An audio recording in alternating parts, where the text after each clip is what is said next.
Welcome to another edition of Interruptions. I'm your host, Otis Smith. Today, I have another comedic genius coming on the show. You've seen him on the Bernie Mac show. You've seen him on Comic View. You've seen him on Showtime and Apollo. And you've seen him host Martin Lawrence First Amendment. I'm talking no other than the brilliant comedic genius, Doug Williams, the What's up, man? comedian. How's it How going? you doing? You know, you got a How you doing? famous name. I say Doug Williams. They be I know, like, Doug ain't that light skin. I know. You catch all the comedians on the go, man. We all moving and grooving, and you catch us, and we find a way to make time, man, to come on your show, man.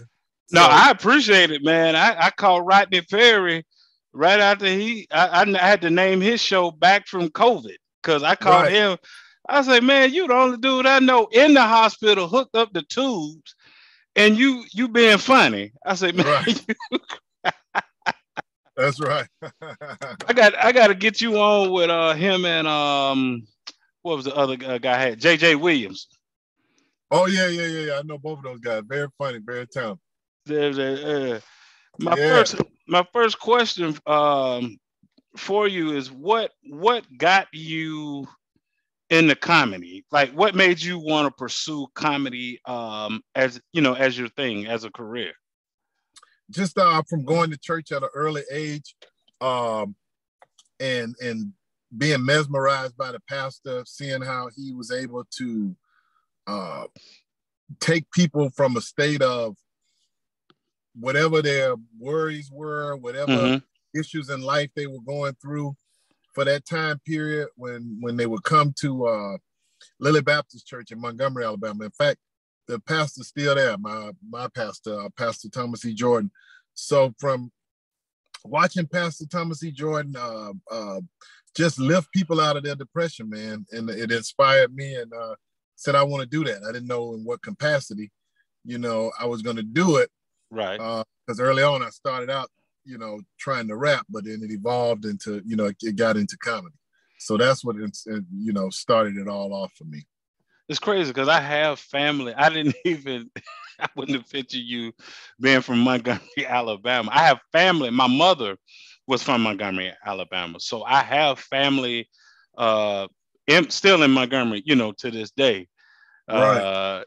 So I think Montgomery, you sure? Born and raised, brother. Born and raised in the Born, South, baby. born and raised. I used to when I was a kid, I would go down for that Alabama, go to Alabama. I was introduced, to Alabama State real early. Right. The Hornets, and that was Graduated. That's actually, where I got my alma mater. yeah, I saw that, and you know what? That's where I got introduced to that HBCU life, man. That the band, I was, Absolutely. you got some, there's two agents, Kevin Connor and Robert Brown, two NFL agents, Mm-hmm. alumni, Alabama State. Okay, represent Alabama State. Yeah, That's right. y'all doing the thing. And my cousin, I have a little cousin, man. He's a pastor in Montgomery, Hutchinson Baptist Church. He's the chaplain for the football team at Alabama State. Okay, cool. Yeah, small world, isn't it? Small world, man. Small world. Uh, what were your feelings like when you did the Apollo and Comet View? What were you feeling at that time? Was it like I've arrived now, or like this is this the start? What was your feelings when you started showing up on Showtime and Comet View? No, just I didn't really look at those things as being like really, really big time in terms of, something like major. I just looked at those shows as this is my introduction to my community because, Comic Okay. View, the Apollo, those shows were more or less popular in the Black community, Right.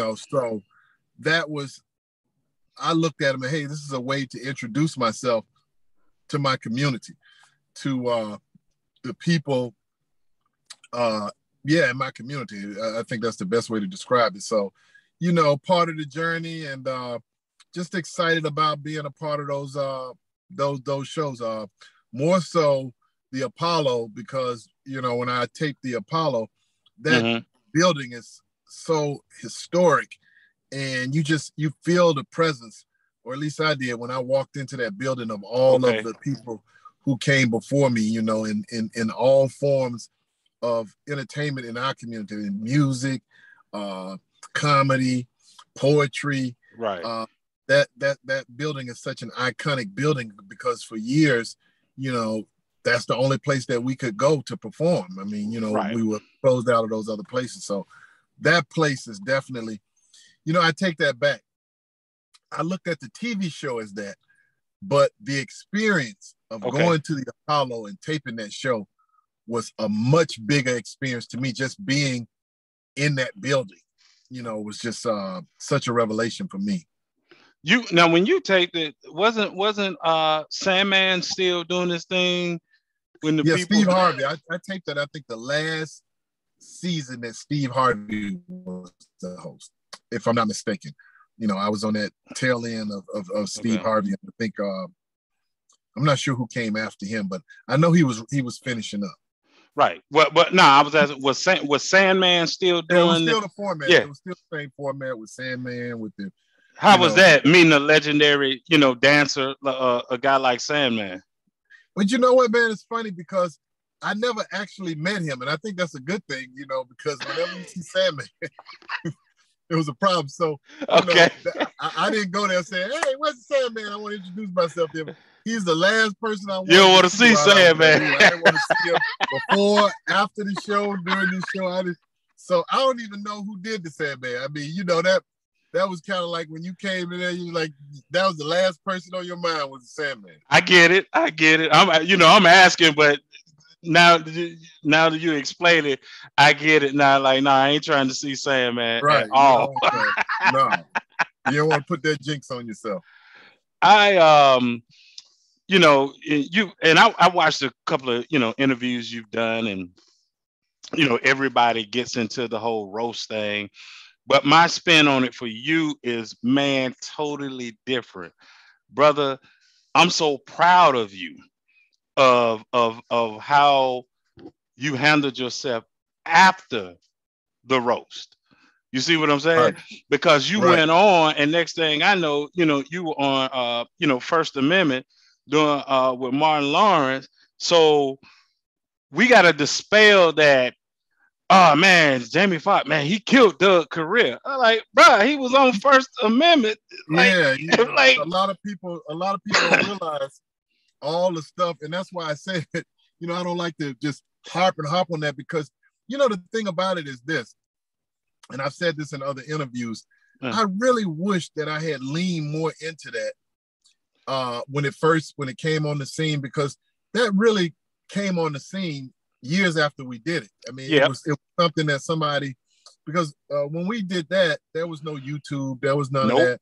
It was just, they had the internet. So that was something that somebody put up, in my opinion, with negative connotations to try to, put something out. But I've learned from being out here in Hollywood, man, there really isn't any bad publicity. So instead of me leaning into that, I always shied away from it. But now, I have kids. My kids have seen it. Their friends have come over. Oh, we saw that. And how, and they're full of these questions about him. And, a lot of them didn't even know him a lot of them knew him as Electro, Oh, you mean? Oh, yeah. Because he played that in Spider-Man. But yeah, man, that was a part of the journey.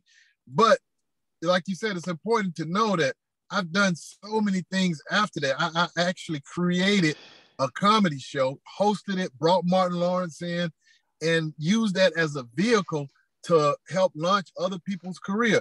Dr. Ken Jeong, who you seeing on The Mask, that was his first TV appearance was on First Amendment. Dion Cole ended up being one of the hosts on the First Amendment. Cheryl Underwood was on the First Amendment. Leslie Jones was on the First Amendment. So, and that's what I'm saying. You've had. That's what I'm saying. All those people that, because I used to be so excited waiting on it to come on, because it was after because there was no more Yeah, the well, at the one time that Russell. we taped it, Comic View wasn't going. Right. Def Uh, Jam. Def Def Jam Jam wasn't wasn't going. right. There wasn't any Y'all was the only that outlet. Y'all was the only only outlet. for about And a season or two. We were the only ones that were, doing that. and that's why I wanted to put that out there. And that's why I told you, no, I had a different take on the whole thing, because what I wanted to put out there was, hey man, y'all keep saying somebody's career was done. Man, this dude been eating and working. I don't know what y'all talking. Yeah, and that's what's so funny about that whole thing, man, is that, people want that. They want to say, oh, this destroyed this guy, this, that. Man, I'm still out here. All I do for a living is stand-up comedy. I'm still traveling the world. I'm still feeding my family. I'm still so blessed by God.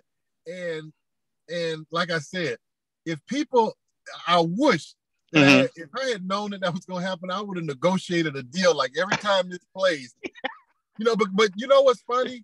What's up, man? People had any inkling if it was true. If I was making a dime or 15 cents or 25 cents off every time that roast got played, I guarantee people would stop playing it then. Oh yeah, I don't play that because you don't get paid.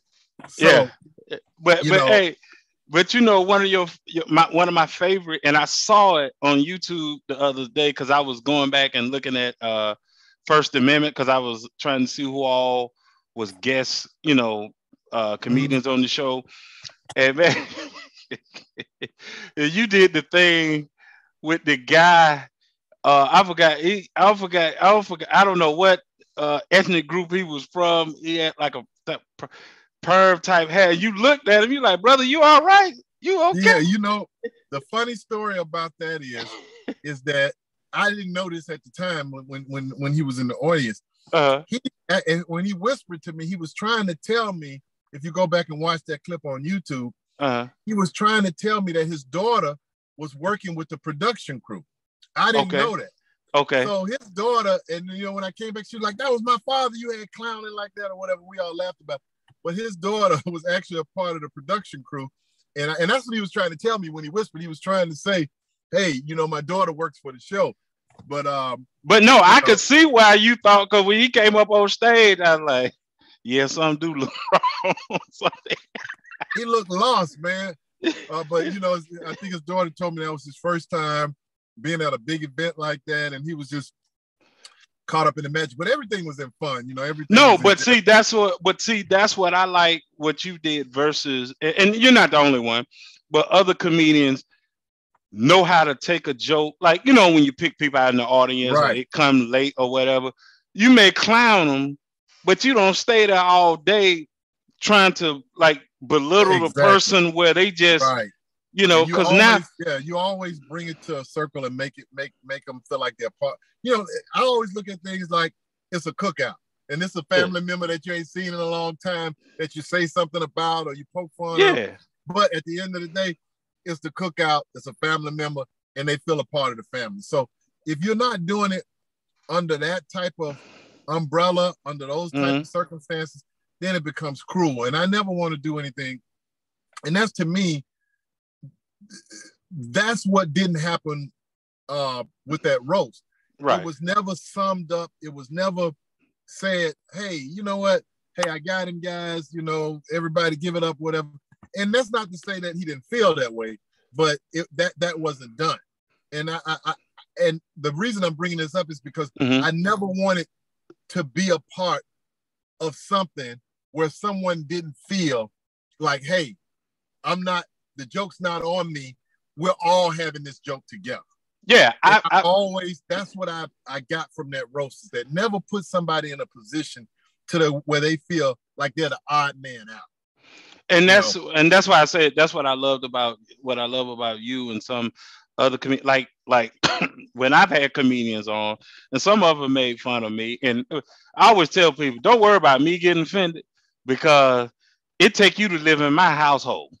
Right. Like, from my wife to kid, well, you better have tough skin, cause boy, if you do something, like if I correct my wife on a word, and I'm like, what you say?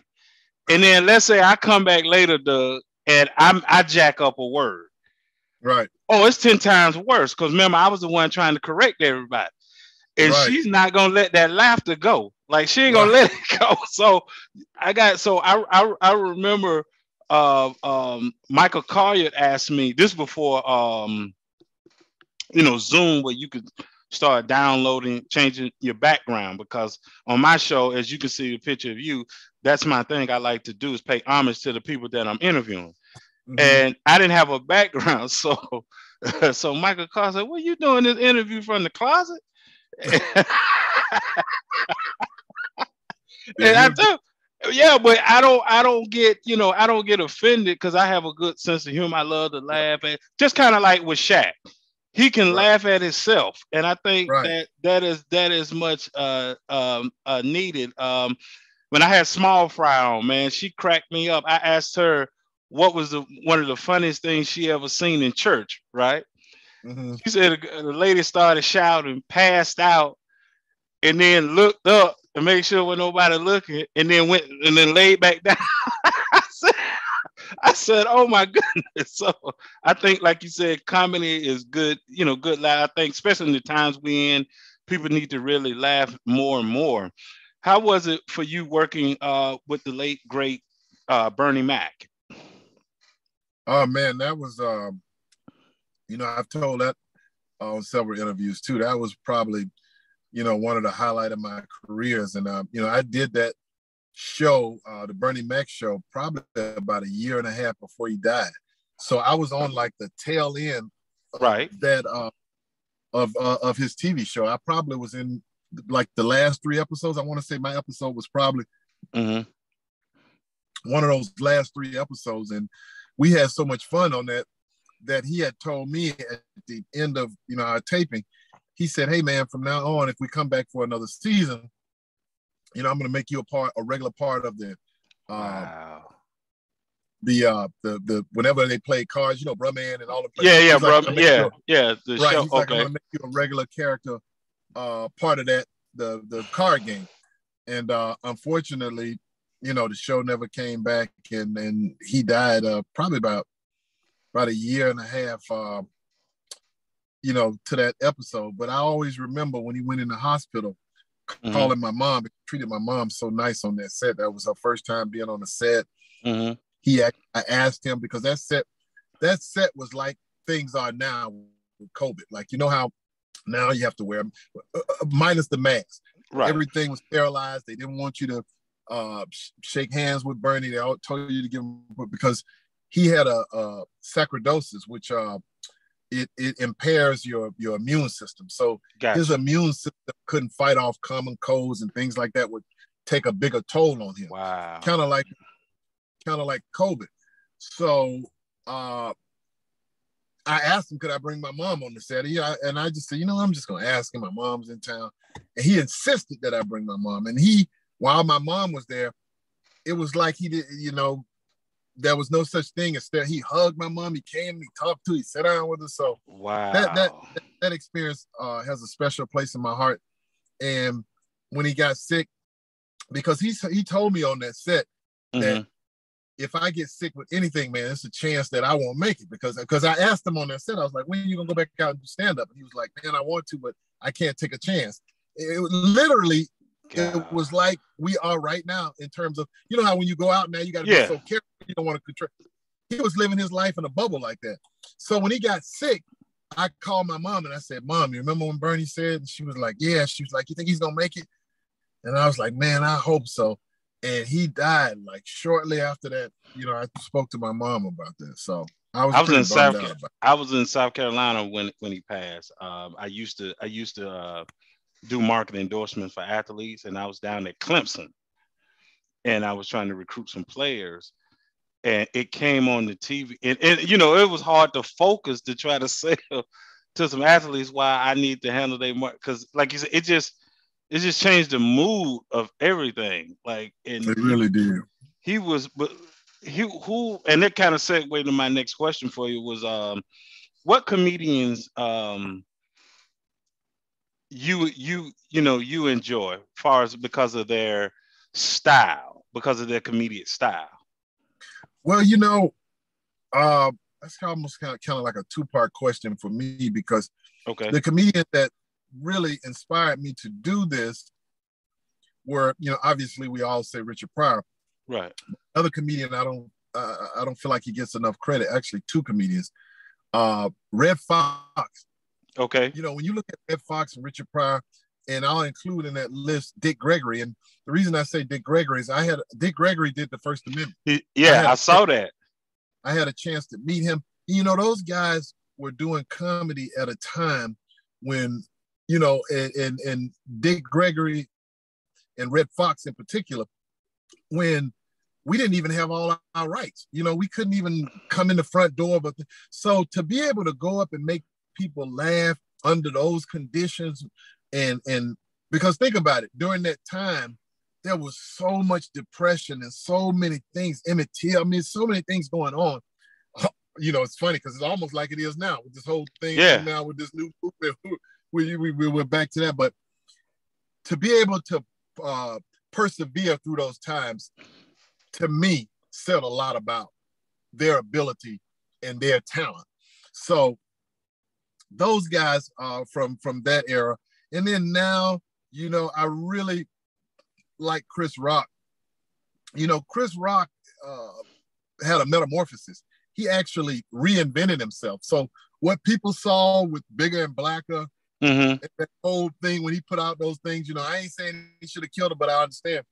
He really reinvented himself and he talks about it. He went out on tour with Martin Lawrence, and he was trying to, Martin would kill him in front of him, and it forced him to have to get better, but to get better in front of Black people. Because, when Chris Rock started out, he wasn't necessarily known in the Black community. He was like a crossover type of comedian. Yeah. But he reinvented himself, and he was able to bring both of those groups together, Black people one, and, he took off from there. So him and the last thing I'll say on that was, I was really impressed by Dave Chappelle's last special.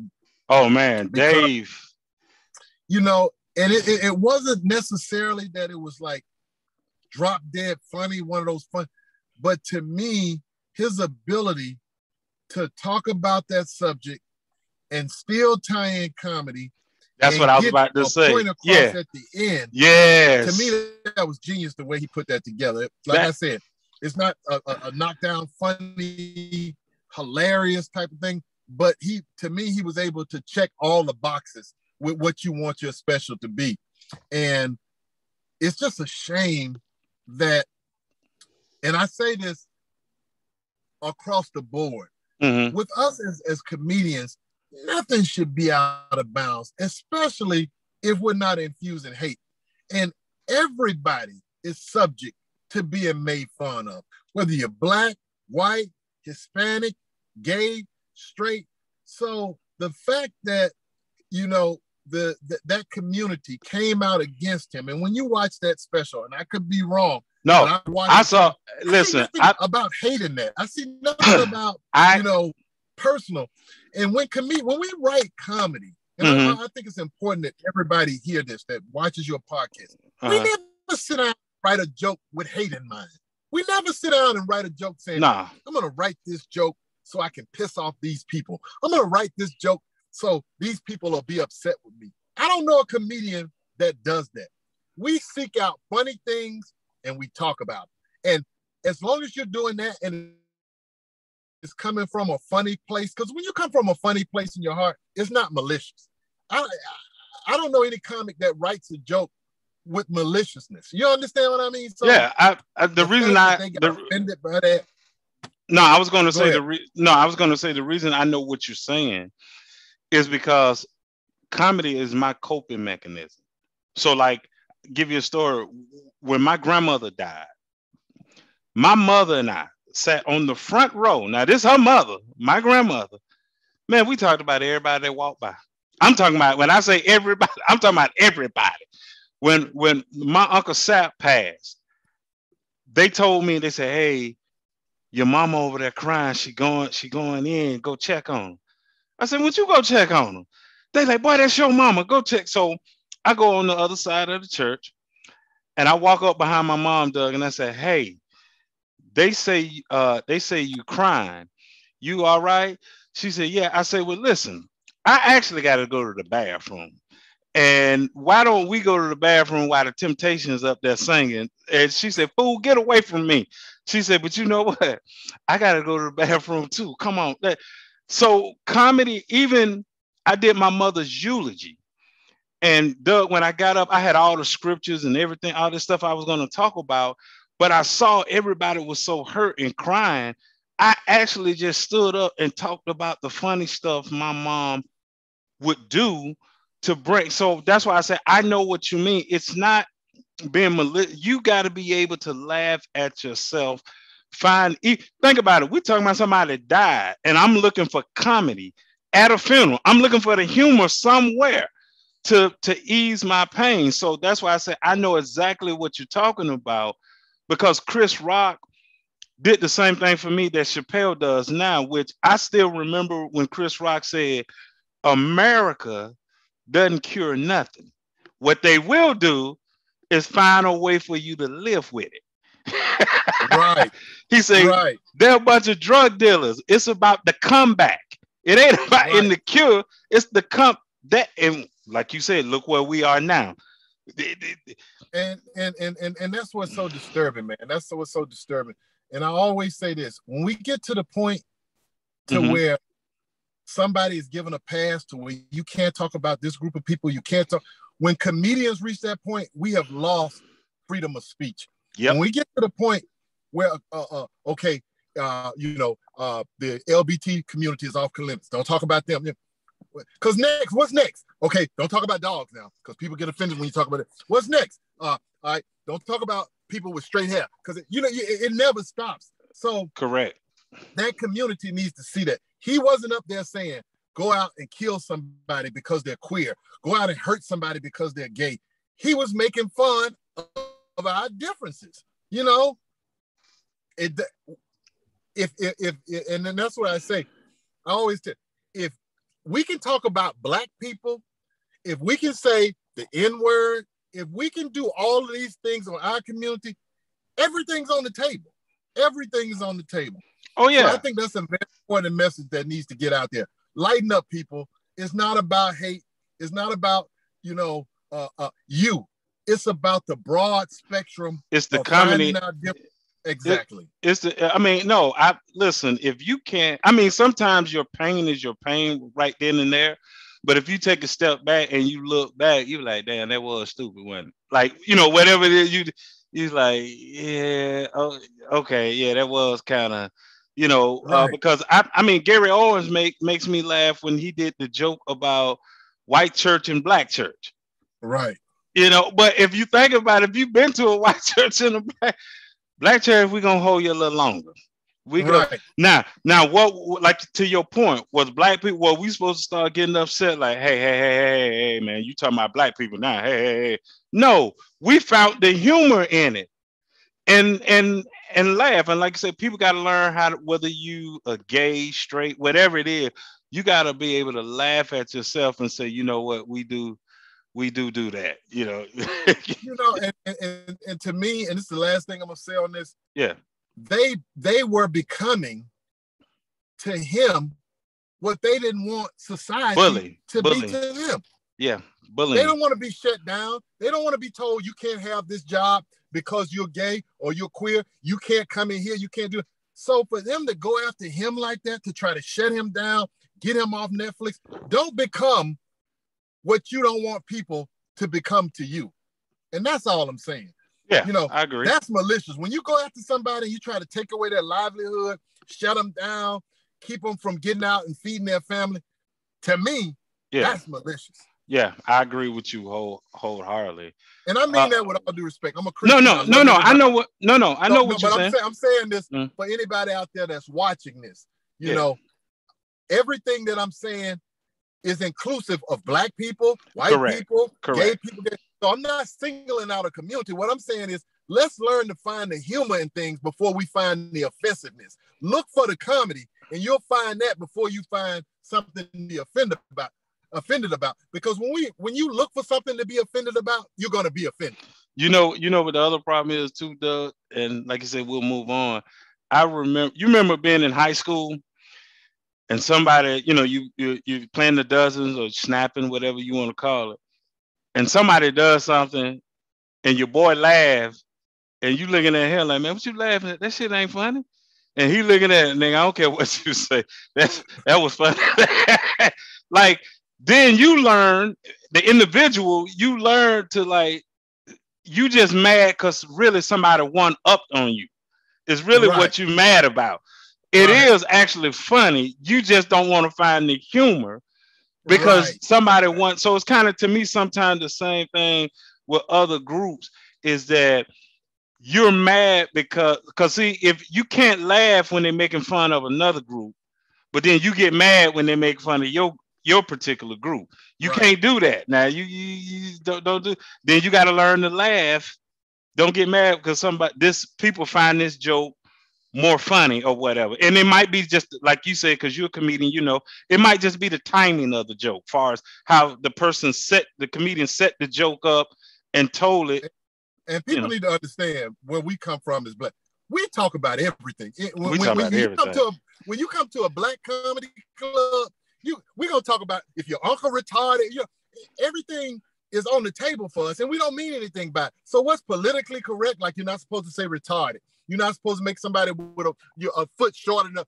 In a black comedy club, we going for it. And as long as it's funny, black people gonna go. Listen. Nobody gets offended.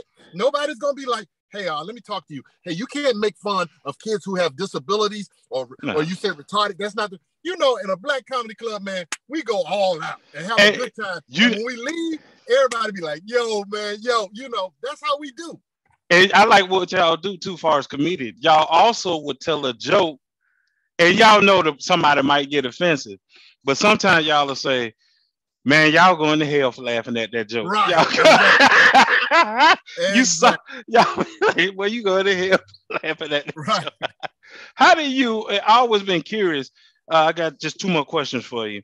But on this one, how do you write a joke? Like, how do you put something together? Is it something you see? Is it something you thinking about? Or for you, what's the creative process for you?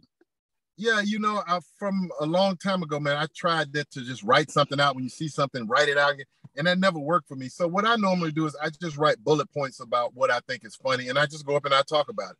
And a joke, it will shape itself if you got a funny premise. So in other words, like you said, if I see, like you said, if I'm at a funeral and you got some people that look like the Temptations or whatever, you're like, hey, did y'all see old boy up here that like the Temptations? They look like this, that. So you kind of work it out as you see it. You see it, you go up, you talk about it.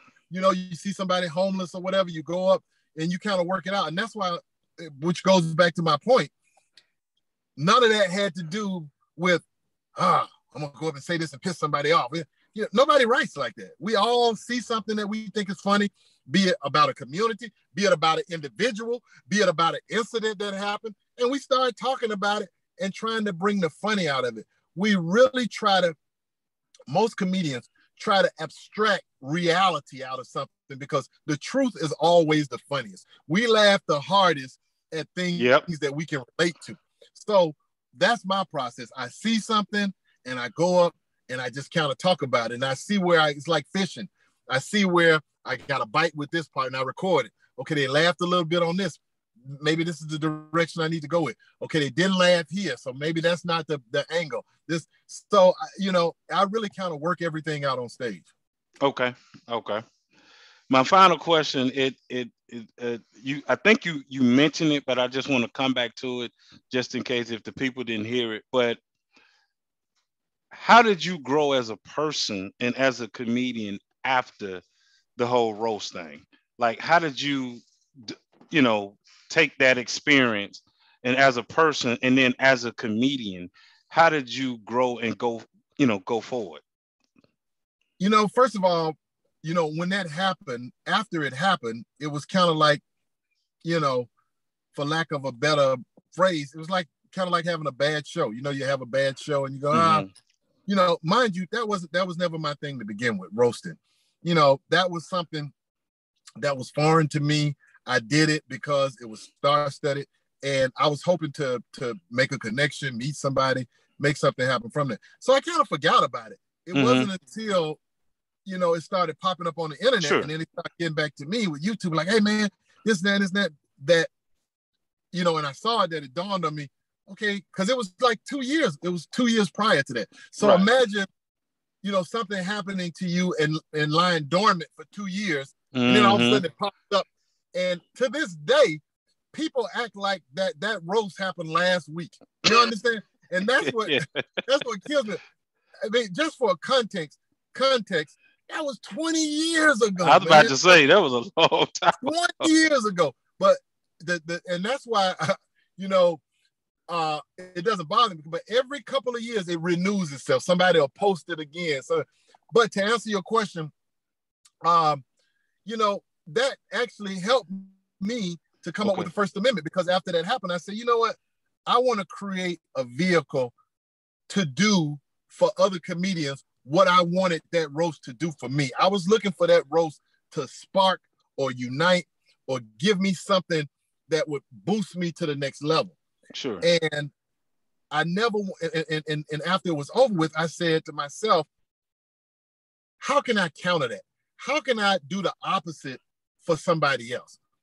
And that's how, I sat down with a partner, created, and it was a lot of work to put the First Amendment together. We had to go raise the money for it. We had to convince stars.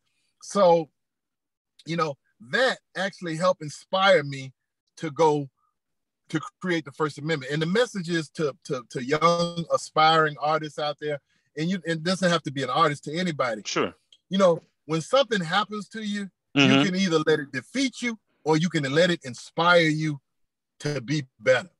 And I would hope that everybody who's watching your podcast and who's listening to this would always choose the latter. When something happens, use it as inspiration and motivation. And there's an old saying that I live by: never let success go to your head and never let failure go to your heart. Oh, and I like that. That's what I never let anything go to my heart. Well, we need another First Amendment, man, because I know the comedians, which I know you do too, yourself, the J.J. Williamson, the Rodney Perry, some of these brilliant comedians, just not, I'm talking about as far as television wise, right, are not being seen because we don't have, those shows again. Come on, Doug, man, we need you to put something like that again together, right man. Now, man. As we speak, we're trying to resurrect the First Amendment. So keep praying. The old saying, where two people are more gathered, the Lord will be there. So keep praying, and we're gonna try to get it back on there. But hey, man, I really wanted to say this. When you reached out to me last week, I was traveling, I was on the road, and a lot of times I'm gone for like 5 or 6 days, and when I get back, I'm inundated with my family because we're trying to catch up. Sure. So forgive me.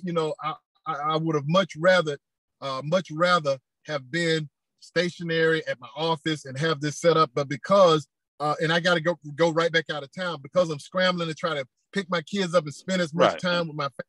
That's why I'm in the car like hey, man. So hey, listen, I just want your audience to know that I did this interview in the middle of just doing my everyday, because I just got back into town. So please forgive me for the circumstances.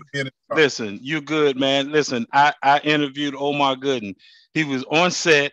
He got off set. He sat in the car, and that's what I love my show to be authentic.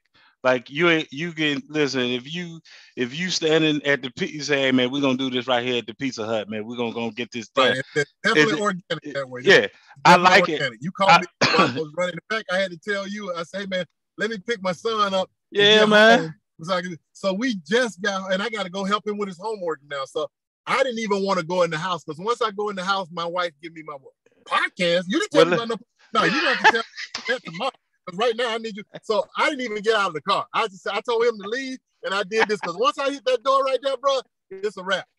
So I feel you, bro. I feel you. I'm the same way. I mean, I appreciate you blessing us with your presence, coming on the show, man. We'd love to have you back on again, man. Like I said, definitely. Partner you up with some more comedian or actor or some, just get different perspective on different things, man. Just continue to do what you've been doing, man, which is being yourself and blessing us. And you are a treasure to our community, man. So well, make sure. thank you, brother. And next time I come on, I'm gonna come on to promote something. Okay. Like my grandma say, if God say the same, I'll be promoting something. Okay. Well, go ahead and get that homework done. I ain't got them problems no more. I'm at the grandfather stage now. Okay. Well, I'm trying to get the way you are, brother. All right, man. Peace. All right. Peace out, brother.